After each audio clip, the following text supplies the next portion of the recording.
Hello hello नमस्कार। एक बार फिर से आप सभी का बहुत बहुत स्वागत है लोधर क्लासेस के बीए प्लेटफॉर्म पर।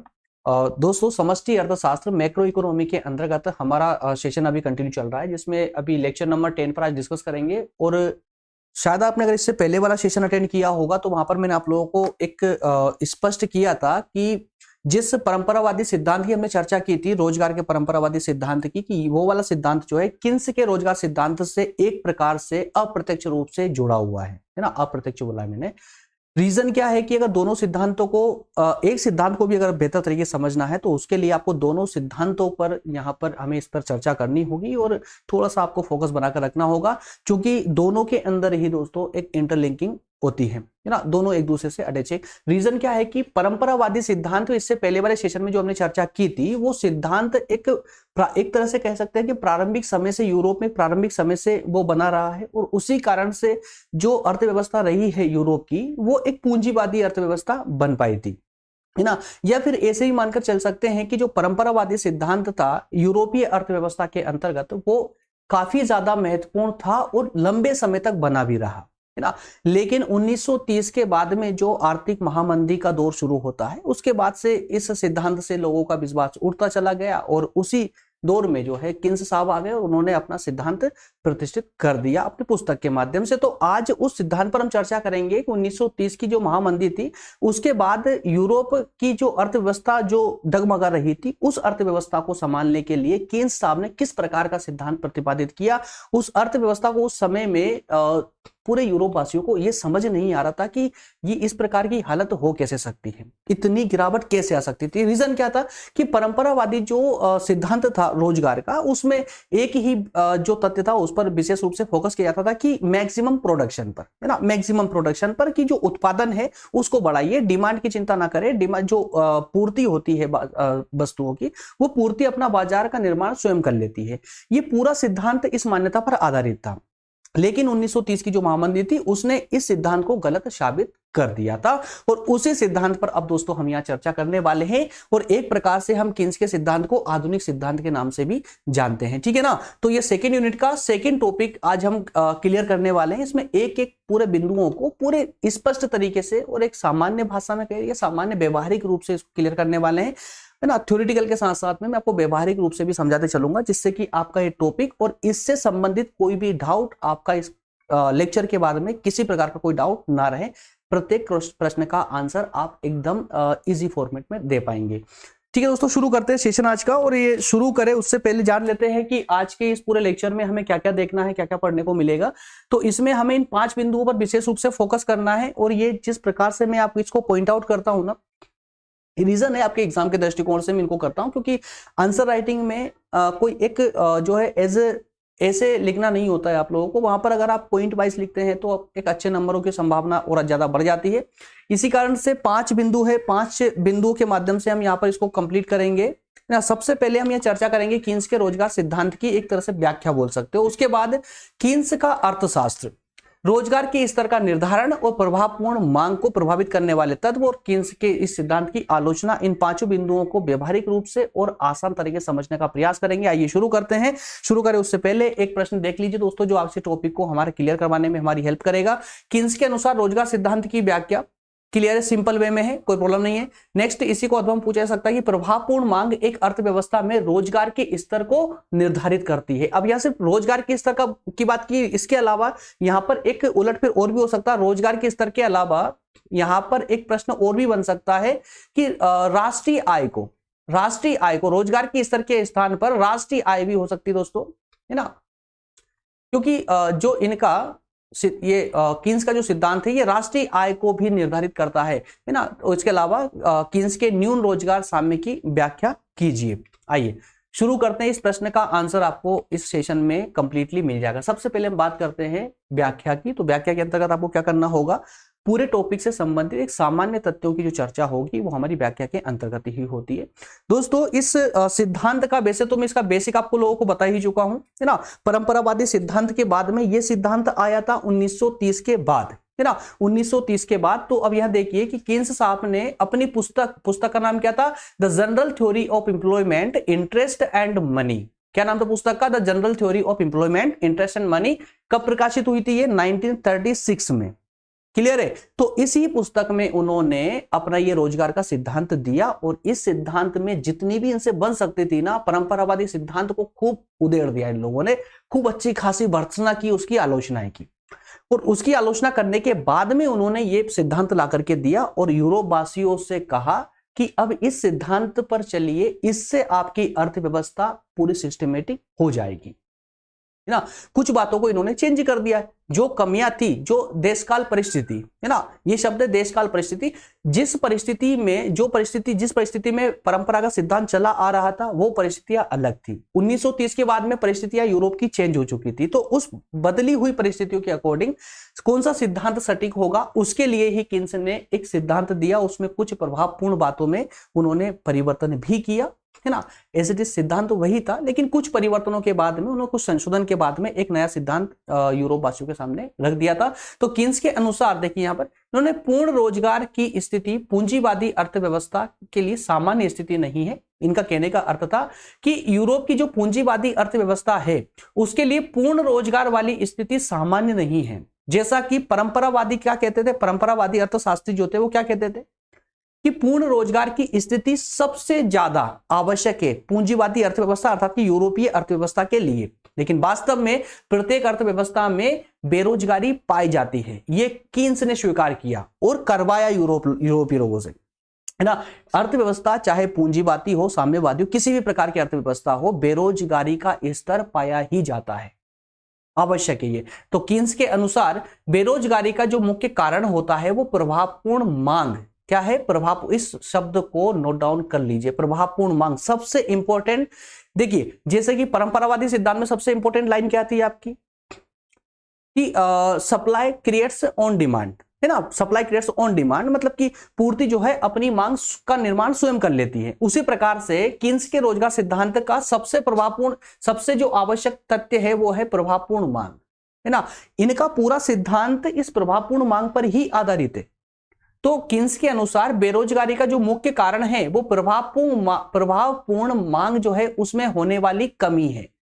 जैसे ही इस मांग में, कौन सी मांग, प्रभावपूर्ण मांग अलग होती है और कुल मांग अलग होती है। एक एक कंसेप्ट को मैं पूरा क्लियर करने वाला हूं आगे, है ना, थोड़ी सी पेशेंस रखिए। देखिए प्रभावपूर्ण मांग में जैसे कमी होती है, जब कमी होगी तो बेरोजगारी बढ़ जाएगी और प्रभावपूर्ण मांग बढ़ने लगेगी तो उससे क्या होगा, राष्ट्रीय आय का स्तर ऊंचा उठेगा अर्थात बेरोजगारी कम होने लगेगी, है ना। तो प्रभावपूर्ण मांग कुल मांग देखिए, प्रभावपूर्ण मांग अलग है, कुल मांग अलग है।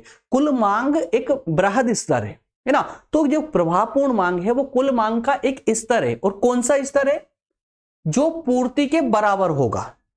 जो वस्तुएं या सेवाओं की जो जितनी पूर्ति है बाजार में, उस पूर्ति के बराबर जितनी मांग है, उस मांग को क्या कहा जा रहा है, प्रभावपूर्ण मांग। और मांग वही आवश्यक है, पूर्ति से ज्यादा मांग की आवश्यकता नहीं है। मतलब कुल मांग की कोई आवश्यकता नहीं है सिद्धांत के लिए।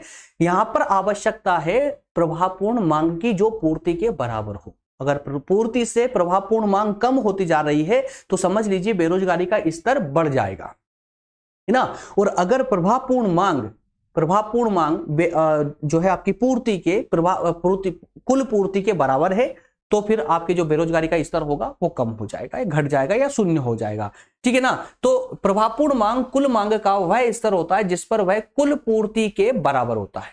क्लियर है। तो इस प्रकार प्रभावपूर्ण मांग को बढ़ाकर बेरोजगारी को दूर किया जा सकता है ना। बेरोजगारी को दूर करके पूर्ण रोजगार की स्थिति को भी प्राप्त किया जा सकता है और इस कार्य के लिए सरकार हस्तक्षेप करती है। जबकि परंपरावादी जो सिद्धांत था उसमें सरकार को बाजार से या आर्थिक क्रियाओं से पूर्णतः पृथक किया गया था, दूर रखा गया था। मतलब कि सरकार इस आर्थिक प्रक्रियाओं में हस्तक्षेप नहीं कर सकती। लेकिन किन्स ने स्पष्ट बताया है कि अगर हमें बेरोजगारी को जीरो लेवल पर लेकर आना है ना, पूर्ण रोजगार की स्थिति उत्पन्न करना है, तो उसके लिए सरकार का हस्तक्षेप परम आवश्यक है। क्लियर है। तो ये मोटे मोटे सा एक अध्ययन हो चुका हमारा आज के टॉपिक संबंधित। अब दोस्तों इस सिद्धांत में आगे बढ़े उससे पहले हम ये जान लेते हैं कि ये जो सिद्धांत है किन्स साहब का, ये सिद्धांत किस किन मान्यताओं पर आधारित है, कौन कौन सी मान्यताओं पर आधारित है। तो ऐसी कुछ 7 से 8 मान्यताएं हैं, है ना, 7 से 8 मान्यताएं हैं। इन पर हम डिस्कस कर लेते हैं जिससे आपका कंसेप्ट धीरे धीरे क्लियर होता चलेगा।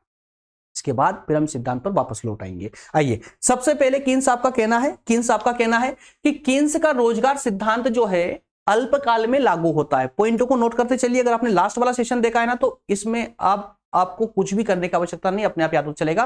देखिए क्या कहा इन्होंने, अल्पकाल में लागू होता है। किसका?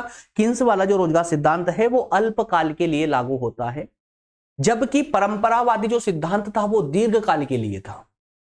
ठीक है ना।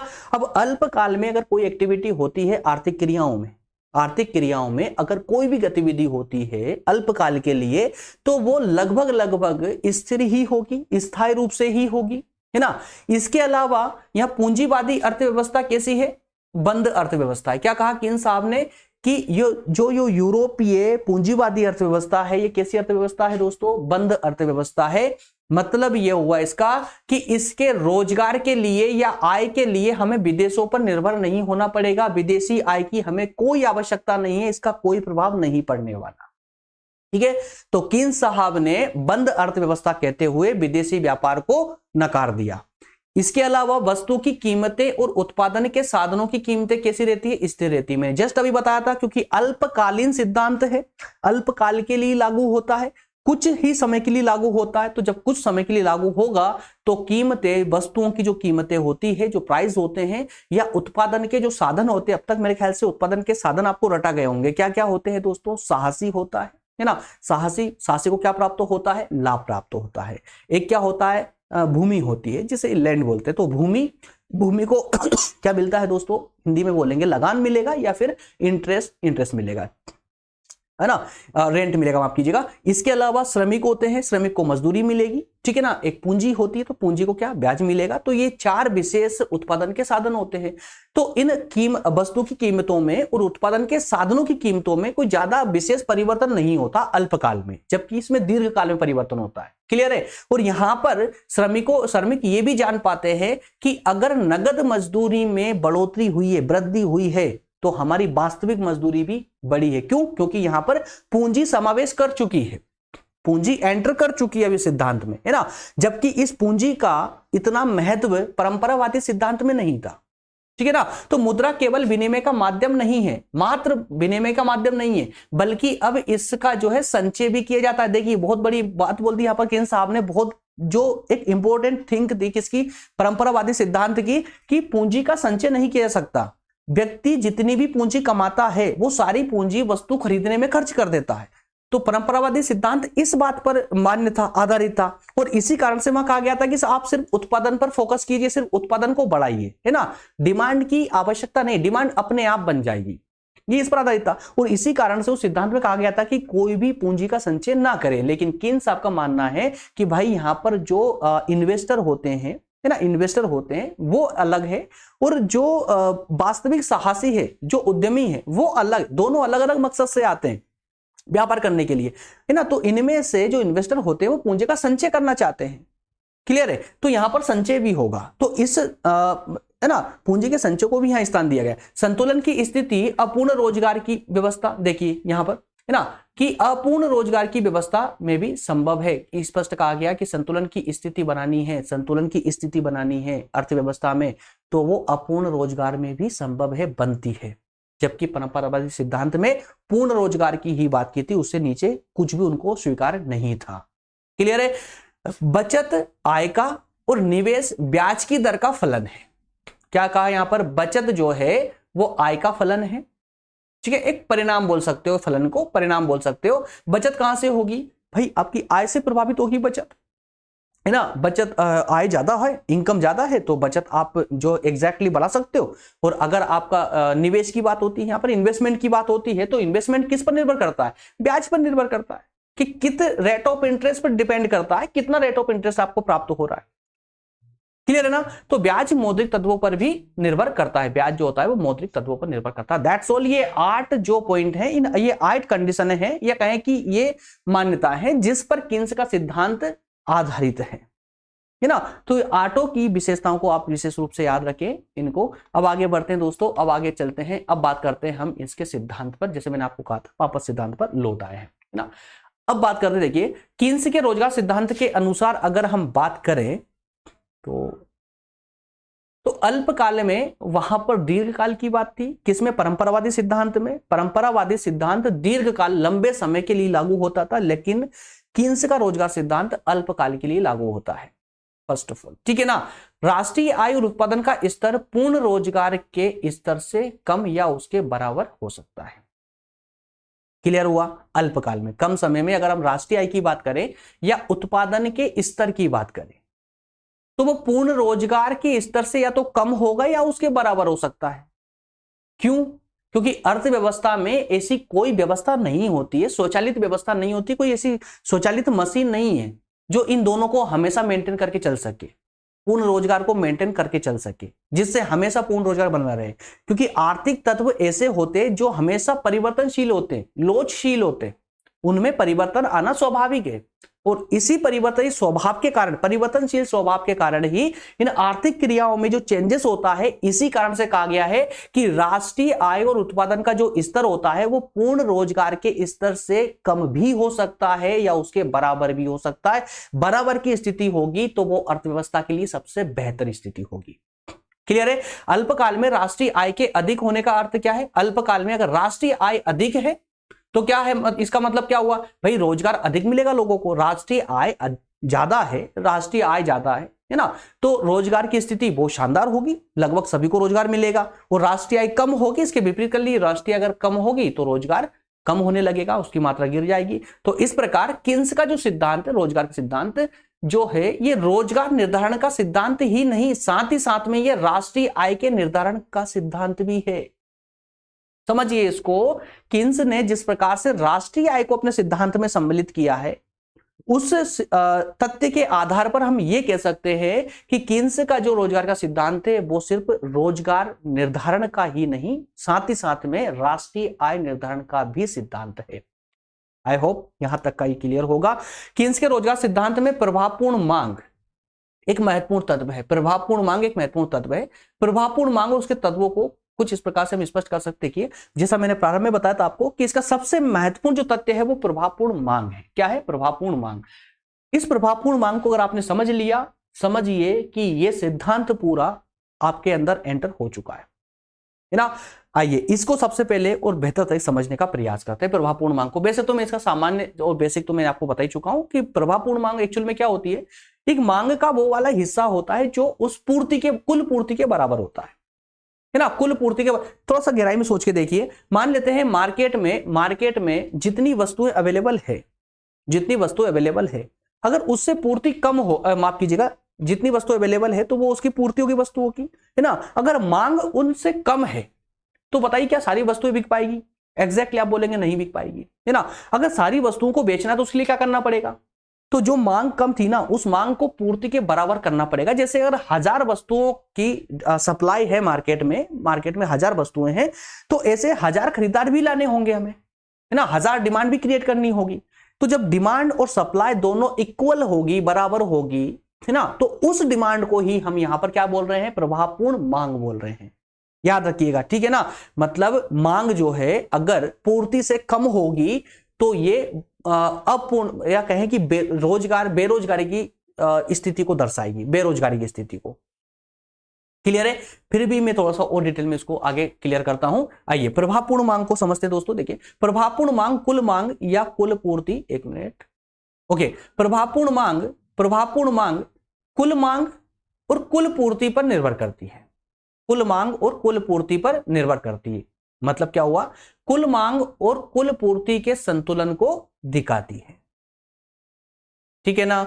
इसका अर्थ क्या हुआ कि कुल मांग के केवल उस स्तर को प्रभावपूर्ण मांग कहा जाएगा जिस पर वह पूर्ति के बराबर हो। बाजार में जो पूर्ति है माल की, वस्तुओं की, उसके बराबर हो, ठीक है ना। अब यहां पर हमें थोड़ा सा पूर्ति और मांग को अलग अलग भी समझ लेते हैं कि कुल पूर्ति क्या है और कुल मांग क्या है, ठीक है ना।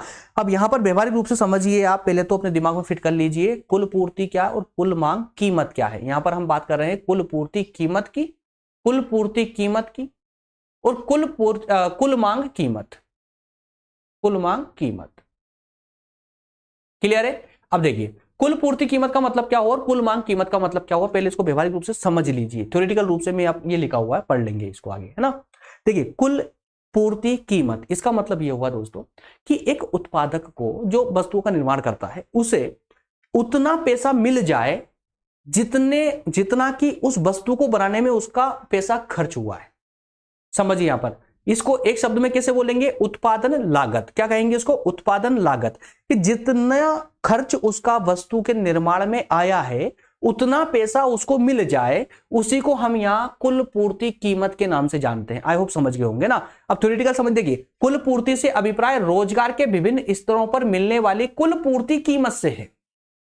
कुल पूर्ति का मतलब क्या हुआ कि रोजगार, मतलब कि रोजगार के जो अलग अलग स्तर है उस पर उन स्तरों पर जो कुल पूर्ति कीमत मिल रही है ना, जो उत्पादकों को प्राप्त होती है, ठीक है ना, उत्पादकों को प्राप्त होती है, जो वस्तु का निर्माण करता है उसको प्राप्त होगी, जिससे क्या होगा, ताकि उत्पादन के विभिन्न स्तर को कायम रखा जा सके, मतलब कि जो प्रोडक्शन चल रहा है उसको स्थिर रूप से बनाए रखे जा सके, आगे भी प्रोडक्शन करता रहे वो। तो अल्पकाल में कुल पूर्ति स्तर क्या रहता है, स्थिर रहती है कुल पूर्ति। मैंने क्या बोला कि अल्पकाल में लगभग सारे फैक्टर, अर्थशास्त्र में, अर्थव्यवस्था में लगभग सारे फैक्टर जो होते हैं वो सब स्थिर रहते, स्थायी रहते हैं, इनमें ज्यादा परिवर्तन नहीं होता अल्पकाल में। जितना भी परिवर्तन होता है वो दीर्घकालिक प्रक्रिया में होता है, याद रखिएगा, ठीक है ना। अब कुल मांग की अगर बात करें तो कुल मांग क्या होता है, ये समझिए, कुल पूर्ति कीमत को आपने समझ लिया कि वस्तु बनाने में जितना पैसा खर्च हुआ है उतना पैसा बराबर, एग्जैक्टली उसके बराबर पैसा अगर उत्पादक को मिल जाते हैं तो वो क्या कहलाती है, कुल पूर्ति कीमत कहलाती है। कि भाई कुल पूर्ति इतने की हुई है, इतना पैसा लगाया था, इतना पैसा वापस आ गया मेरा, है ना। अब कुल मांग कीमत क्या होगी, तो कुल मांग कीमत ये कि उस कुल पूर्ति कीमत के ऊपर जो उत्पादक को जो पैसा मिल रहा है ना, जिसे हम लाभ के नाम से जानते हैं, प्रॉफिट के नाम से जानते हैं, वो प्रॉफिट यहां पर कुल मांग कीमत कहलाता है, ठीक है ना। देखिए पढ़िए इसको, कुल मांग से अभिप्राय उस तालिका से है जो रोजगार के विभिन्न स्तरों पर मिलने वाली उस मांग कीमत को दिखाती है जिसकी संभावना है। संभावना किसकी होती है, प्रॉफिट की होती है, लाभ की होती है ना। तो किन्स के अनुसार कुल मांग को दो भागों में बांटा गया है, किस किस में, उपभोग में और निवेश में। उपभोग में और निवेश में, वस्तुओं का उपभोग करना और एक इन्वेस्टमेंट करना, निवेश करना, तो दोनों को भी समझ लीजिए। उपभोग, तो उपभोग वस्तुओं पर जो व्यय किया जाता है, उपभोग वाली वस्तुओं पर जो व्यय किया जाता है, जो खर्च किया जाता है, उसे उपभोग व्यय या उपभोग खर्च कहते हैं। उपभोग व्यय उपभोग प्रवृत्ति और राष्ट्रीय आय पर निर्भर करता है कि आप उपभोग में किसी वस्तु का जो उपभोग करते हैं, आप स्वयं के लिए जो यूज करते हैं वस्तु का, उसे हम उपभोग कहते हैं। तो उस उपभोग पर आप कितना खर्च करते हैं, ये डिपेंड किस पे करता है, ये आपकी आय पे डिपेंड करता है। और आपकी आय पे डिपेंड कौन करेगा, राष्ट्रीय आय, है ना। तो उपभोग की प्रवृत्ति की आपकी आदतें किस प्रकार की, आप किस प्रकार की वस्तुओं का उपभोग कर रहे हैं, पहली बात ये।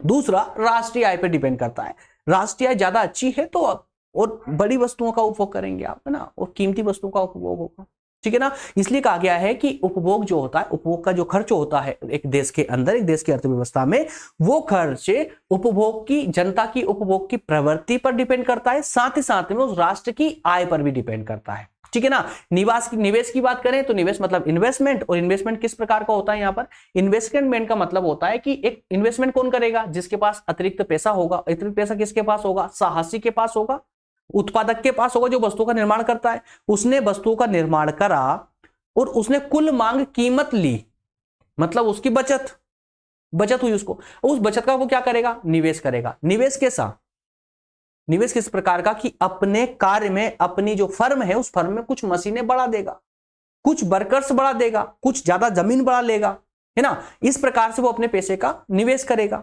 और ये निवेश जो है, ये निवेश दोस्तों, निवेश तो इसमें वो खर्चे आते हैं जो पूंजी में वृद्धि करते हैं। इन्वेस्टमेंट क्या करेगा, पूंजी में वृद्धि करेगा, मतलब जो उसकी फर्म थी वो फर्म को बड़ा करेगा ताकि उसको आगे चलकर और ज्यादा प्रॉफिट हो सके। तो निवेश मुख्य रूप से दो तत्वों पर निर्भर करता है, ब्याज की दर और पूंजी की सीमांत उत्पादक। सिंपल सी बात है ना यार, कोई भी व्यक्ति निवेश कब करेगा, क्यों करेगा, ब्याज अच्छा मिलेगा उसको तो वो निवेश करेगा, रिटर्न अच्छा मिलेगा तो करेगा ना। दूसरी बात कि जहां पर वो पैसा लगा रहा है उस पैसे का रिटर्न कितनी स्पीड से आने वाला है ना, है ना। तो मात्रा और गुणात्मक, है ना, मात्रात्मक और गुणात्मक दोनों जो फैक्टर होते हैं वो यहां पर इस निवेश को प्रभावित करते हैं। कितनी मात्रा में, मतलब कितना पैसा रिटर्न मिलने वाला है, अधिक तो वो ब्याज को दर्शाएगा, और साथ ही साथ में कितनी जल्दी तो वो सीमांत उत्पादकता को दर्शाएगा। क्लियर है यहां तक का ना? चलिए अब आगे बढ़ते हैं, अब बात करेंगे हम इनकी आलोचना की। चलिए किन्स का सिद्धांत भी हमने पढ़ लिया, समझ लिया इसको। अब तो इसके आलोचना, तो जिस प्रकार से परंपरावादी सिद्धांत की आलोचना हुई थी, अब देखिए यार कोई अगर बड़ी चीज आती है तो उसकी आलोचना से उसको कोई बचा नहीं सकता है, आलोचना तो होगी। हालांकि परंपरावादी सिद्धांत की आलोचना किन्स साहब ने खूब जमकर की थी और बहुत खतरनाक खतरनाक पॉइंट दिए थे, और जो वास्तविक भी थे, परिस्थितियों के अनुसार वास्तविक भी थे और सटीक भी बैठ रहे थे। लेकिन किन्स ने अपने समय में जो सिद्धांत दिया उसकी कुछ सटीक आलोचनाएं तो नहीं की जा सकी है, कुछ ऐसी वास्तविक आलोचनाएं तो नहीं हो पाई है जिनके आधार पर हम ये कह सके कि किन्स के रोजगार सिद्धांत झूठा है या फिर इसको जो है नेग्लेक्ट कर दिया जाना चाहिए या इसको हटा दिया, ऐसा शब्द तो हम इसके इस्तेमाल नहीं कर सकते। लेकिन हाँ, एग्जाम के दृष्टिकोण से हमें पढ़ना तो पड़ेगा कि किन्स के इसमें अगर आलोचनात्मक वर्णन पूछा गया आपसे तो आलोचना आपको लिखनी होगी, तो उसके लिए कुछ बिंदु है, पढ़ लीजिए, इसमें आपका क्लियर हो जाएगा। देखिए किन्स के अनुसार एक अर्थव्यवस्था में संतुलन की, एक सेकेंड, ओके, किन्स के अनुसार अर्थव्यवस्था में संतुलन की स्थिति जो है पूर्ण रोजगार से कम स्तर पर भी हो सकती है। क्या कहा इन्होंने कि अगर हम अर्थव्यवस्था में, हम इकोनॉमी में अगर एक बैलेंस बनाना चाहते हैं, संतुलन लाना चाहते हैं ना रोजगार के को लेकर के, तो वो रोजगार वाले जो संतुलन की हम चर्चा कर रहे हैं, जिसके लिए परंपरावादी अर्थशास्त्रियों ने क्या कहा था कि पूर्ण रोजगार चाहिए, तभी जाकर के हम संतुलन बना सकते हैं। मतलब ये तो कुछ ऐसी बात हो गई है कि हमें आवश्यकता है 1000 रुपए की और हमने बोल दिया कि नहीं, जेब फुल होना चाहिए, है ना, 1 लाख रुपए होंगे तब मैं मार्केट निकलूंगा, तब 1000 रुपए खर्च करूंगा तो मजा आएगा, हो सकता कुछ और आइटम मुझे जम गया तो वो भी परचेस कर लूं, है ना। तो कुछ इस प्रकार की चर्चा हो चुकी थी, तो ये इस प्रकार की बात हो गई थी। लेकिन इसी को किन्स ने नकारा और कहा था कि भाई जरूरी नहीं है कि संतुलन आप जब आपकी जेब में 1 लाख रुपए होंगे तभी बना पाए, आप 1000 रुपए से भी अपना संतुलन बना सकते हैं। उसके लिए पूर्ण रोजगार, है ना, पूर्ण रोजगार मतलब कि 1 लाख रुपए, तो पूर्ण रोजगार की आवश्यकता नहीं है। अपूर्ण रोजगार की स्थिति में भी आप अपनी इकोनॉमी में संतुलन बना सकते हैं। और जैसे ही बात इन्होंने, है ना, जब हालांकि किन्स ने जब ये बात कही यूरोप वासियों से तो उनको थोड़ा सा अच्छा लगा। जो अर्थशास्त्री रो रहे थे बैठ करके, परिस्थितियां नहीं संभल रही थी महामंदी के बाद में, तो उनकी ये बात बहुत अच्छी लगी थी। लेकिन आलोचकों ने इसको भी उठा लिया, कहा कि ये धारणा सही नहीं है, इस धारणा की आलोचना कर दी।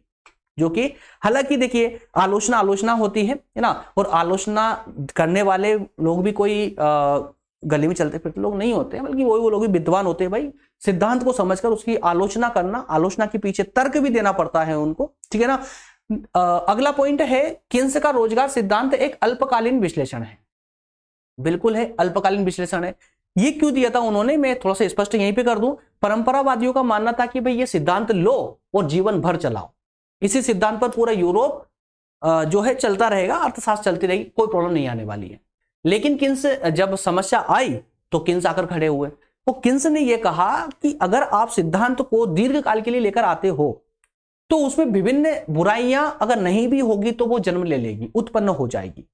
इसलिए आप जो प्लान बनाते हैं वो प्लान अल्पकाल के लिए होना चाहिए, एक छोटे से समय के लिए होना चाहिए, छोटे मैक्सिमम 1 साल के लिए बनाइए, 2 साल के लिए, 5 साल के लिए बनाइए, इससे ज्यादा नहीं होना चाहिए। तो एक अल्पकालीन उन्होंने सिद्धांत दिया था, तो आलोचकों ने इसको भी नहीं छोड़ा। उन्होंने कहा कि ये जो है एक अल्पकालीन विश्लेषण है, ये दीर्घकाल के संबंध में नहीं रखता है। तो हाँ, उन्होंने स्पष्ट मना कर दिया था, उन्होंने खुद ही कहा था दीर्घकाल के लिए सिद्धांत है ही नहीं, अल्पकाल के लिए है। और जो स्थिति गिरी हुई है यूरोप की अर्थव्यवस्था की, उसको अगर हमें ऊपर उठाना है तो एक छोटे छोटे प्लान लेकर आना पड़ेगा, अल्पकालीन प्लान लेकर आना पड़ेगा, तभी कहीं जाकर के हम वापस से उसी पूर्ण रोजगार वाली स्थिति में आ पाएंगे, ठीक है ना। तो किन्स का रोजगार सिद्धांत पूर्ण प्रतियोगिता की अवास्तविक धारणा पर आधारित है। ये अपूर्ण प्रतियोगिता है दोस्तों, अपूर्ण प्रतियोगिता, ठीक है ना। हाँ, और किन्स का रोजगार सिद्धांत एक सामान्य सिद्धांत नहीं, क्योंकि यह सिद्धांत प्रत्येक प्रकार की समस्या को ना तो उस समस्या का समाधान करता है और ना ही प्रत्येक व्यवस्था पे लागू होता है। ये बस कहना है आलोचकों का। वो किन्स का रोजगार सिद्धांत बंद अर्थव्यवस्था की अवास्तविक मान्यता पर आधारित है। इसके अलावा किन्स ने ब्याज की दर को केवल एक मौद्रिक घटना माना है, लेकिन हैंसन, हिक्स आदि कुछ विद्वान रहे हैं, इनके अनुसार ब्याज की दर पर वास्तविक और मौद्रिक दोनों प्रकार के तत्वों का प्रभाव पड़ता है, और इस कारण से किन्स का सिद्धांत जो है पूर्ण नहीं माना जा सकता। गलत नहीं कहा, फिर भी उन्होंने कहा है आलोचकों ने कि ये सिद्धांत जो है थोड़ी कुछ कमियां इसमें है, इन कमियों को दूर कर दिया जाए तो ये सिद्धांत बाकी वास्तविक रूप से अच्छा बन सकता है। क्लियर है। और कमियां बता करके उस कमियों को दूर करने का तर्क देना ही तो आलोचना बोलते हैं, आलोचना होती है। आलोचना भी कुछ विद्वानों के द्वारा वो तार्किक रूप से ही की जाती है, अतार्किक रूप से ऐसा कुछ नहीं होता। क्लियर है। तो इस प्रकार दोस्तों हमने दोनों सिद्धांतों को अच्छे से समझने का प्रयास किया है, परंपरावादी सिद्धांत भी और किन्स का आधुनिक सिद्धांत भी, है ना। अगला जो सेशन होगा वो हमारा अगला सेशन आने वाला है उपभोग फलन पर। किस पर? उपभोग फलन पर। ये शब्द आपने बड़ा सुना होगा, सर ये फलन फलन क्या होता है ना। तो ये जो फलन वगैरह है ना, ये कंफ्यूजन आपका नेक्स्ट सेशन में दूर हो जाएगा। बहुत अच्छे से उपभोग फलन को भी हम डिस्कस करेंगे। मिलेंगे अगले पार्ट में, अगले सेशन में। तब तक आप सभी का बहुत बहुत धन्यवाद। Thank you.